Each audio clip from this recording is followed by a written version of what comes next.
Salut à tous et à toutes, je me présente, je m'appelle Benoît, vous me connaissez peut-être mieux sous le pseudonyme DiabloX9 et aujourd'hui je suis là pour vous présenter FIFA 12 Ultimate Team, ce mode de jeu qui existe mine de rien depuis FIFA 2009 et qui est un petit peu craint par les différents joueurs basiques de FIFA qui se disent mais ça m'a l'air bien trop compliqué etc, j'ai pas envie de me mettre dedans. Eh bien vous passez à côté de quelque chose et je suis là aujourd'hui pour essayer de vous faire découvrir, de vous expliquer ça le plus rapidement et le plus clairement possible. Alors pourquoi moi? Tout simplement parce que je ne suis pas un gros professionnel footballistique, mais ça vous prouve bien qu'avec un petit peu de passion et d'intérêt pour le monde du football et le jeu vidéo du football, vous arrivez facilement à comprendre comment ça fonctionne. C'est parti! Alors on va aller dans l'ordre et pour commencer vous avez l'option jouer match, je pense que c'est pas bien compliqué à comprendre. Pour vous expliquer un petit peu plus en détail, vous avez la possibilité de jouer avec votre équipe FIFA Ultimate Team en solo ainsi qu'en ligne. Dans tous les cas faites attention car les différents attributs que vous aurez apportés à vos joueurs seront perdus dès qu'il s'agira d'un match classé. Vous avez la possibilité de réaliser des compétitions qui vous rapporteront des crédits. Les crédits c'est ce qui vous permet d'acheter des joueurs, d'acheter des compétences pour les joueurs, d'acheter des packs, ça j'y reviendrai dans la boutique. Vous avez aussi la possibilité d'affronter l'équipe de vos amis en ligne ou en offline, là rien de classé, vous pouvez y aller sans problème et vous avez aussi les matchs simples tout simplement afin de gagner encore une fois un petit peu de crédit. Alors voici la deuxième partie de Ultimate Team dans laquelle vous allez passer limite plus de temps que sur le terrain. Alors ce que je vous propose c'est qu'on aille de gauche à droite, sinon on va un petit peu se perdre. Vous avez d'abord tout en haut à gauche le nom de votre club ainsi qu'en bas le nom de votre équipe avec l'écusson que vous pouvez avoir hein, dans n'importe quelle carte. C'est une carte à part entière comme n'importe quelle autre. Vous avez le dispositif de votre équipe qui est changeable à n'importe quel moment. Attention tout de même car là tout de suite on se retrouve sur le centre du terrain et vous voyez que les différentes cartes de joueurs ont deux petits logos sous les photos des joueurs. Le logo de gauche indiquant la préférence du dispositif de votre joueur et le logo de droite en forme de pied indiquant son poste préféré. Si par exemple mon milieu central anglais a un logo rouge pour son dispositif, ça montre tout simplement que le 5-3-2 ne lui convient pas du tout. Alors est-ce que je vais complètement modifier le dispositif de toute l'équipe pour que ça lui plaise? Ou alors est-ce que je vais plutôt essayer de trouver une carte consommable? Les cartes consommables c'est les choses qui permettent non seulement d'améliorer votre joueur au niveau du tir, de toutes ses compétences en général, de son moral, de sa forme, mais aussi justement de modifier son poste ainsi que son dispositif pour qu'il puisse s'intégrer mieux à votre équipe. Lorsque vous vous retrouvez qu'avec des joueurs qui sont au bon poste et qui sont heureux avec le dispositif, le collectif de l'équipe en haut à droite va largement augmenter.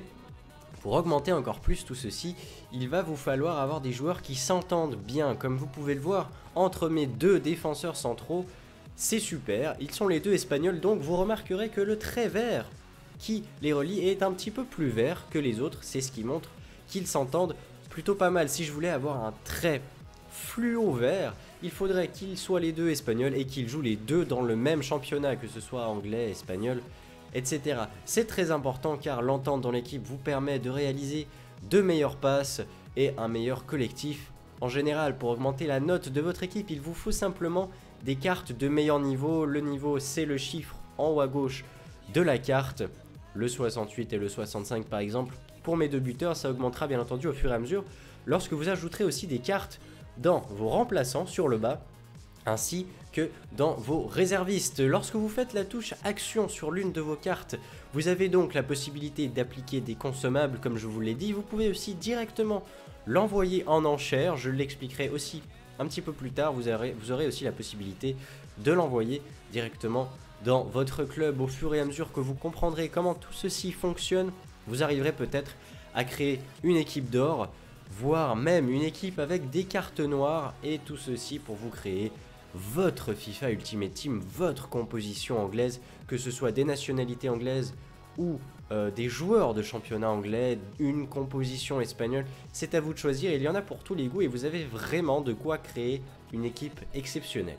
Ce qui va nous intéresser maintenant, c'est la catégorie boutique dans laquelle vous allez pouvoir acheter des joueurs de bronze, d'argent, d'or, voire même des promotions particulières. Tout ça s'achète avec les crédits que vous aurez gagnés en gagnant des matchs, des compétitions, en ayant revendu des joueurs. Vous avez aussi, il faut le préciser, la possibilité d'acheter ces packs avec des points Microsoft ou des crédits PlayStation Network.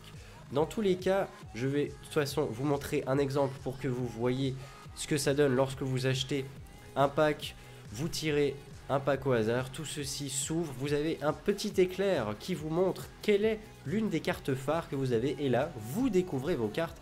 Là, je remarque par exemple que j'ai un bon milieu défensif central qui joue à Arsenal, 82. C'est une carte rare de plus car elle brille. Je vais donc très certainement pouvoir la mettre de côté, la mettre dans mon club.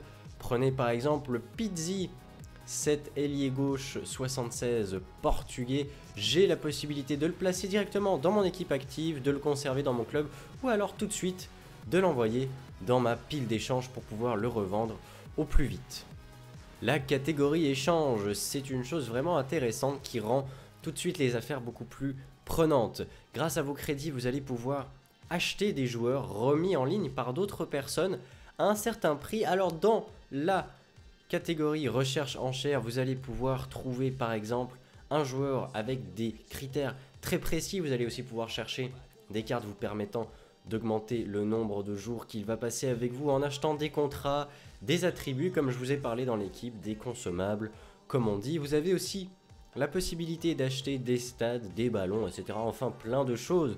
Dans l'option pile d'échange, vous allez pouvoir voir où s'en trouvent vos transactions tout simplement. Vous allez pouvoir, lorsque vous mettez un joueur en enchère, gérer à combien de prix minimum vous voulez qu'il parte. Vous pouvez aussi proposer par exemple une offre immédiate pour les joueurs les plus impatients et les plus acharnés, voulant par exemple avoir Ribéry dans son équipe. Comme je vous en parlais tout à l'heure, il existe aussi des cartes noires sur FIFA 12 Ultimate Team et plus particulièrement dans la catégorie équipe de la semaine. Alors c'est super simple à comprendre. Durant la semaine, dans les différentes compétitions du football dans le monde entier, il y a des joueurs qui réalisent par exemple, comme Van Persie, des triplés pendant des matchs, ce genre de choses. Et bien entendu, à ce moment-là, vous pouvez vous attendre à ce que la semaine d'après, il apparaisse dans l'équipe de la semaine sous forme de cartes noires. Les cartes noires sont des cartes dites boostées car leurs caractéristiques sont plus hautes et resteront toujours comme ça. Ce sont des cartes vraiment rares dans le sens où par exemple Van Persie dès la semaine prochaine aura disparu de cette équipe de la semaine. Vous n'aurez donc plus aucune chance de l'attraper dans un pack de cartes et le seul moyen de l'obtenir sera de l'avoir aux enchères. On termine donc avec la catégorie club, c'est un petit peu le réservoir, c'est là-dedans que vous mettez les différents joueurs dont vous ne savez pas quoi faire, que vous aurez peut-être envie de revendre, peut-être pas, avec lesquels vous ferez peut-être une équipe secondaire, car oui, je ne l'ai peut-être pas précisé tout à l'heure, vous avez la possibilité de créer plusieurs équipes, se trouvent là-dedans, donc vos différents joueurs classés par différentes nationalités, continents, vous avez aussi vos entraîneurs, les différentes personnes qui travaillent pour votre club, vos stades, vos ballons, etc. C'est vraiment le débarras.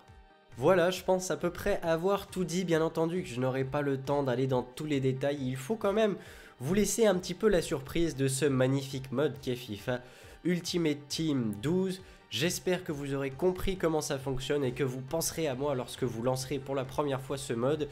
Je suis Diablo X9, j'espère que ça vous aura plu, prenez soin de vous et à la prochaine.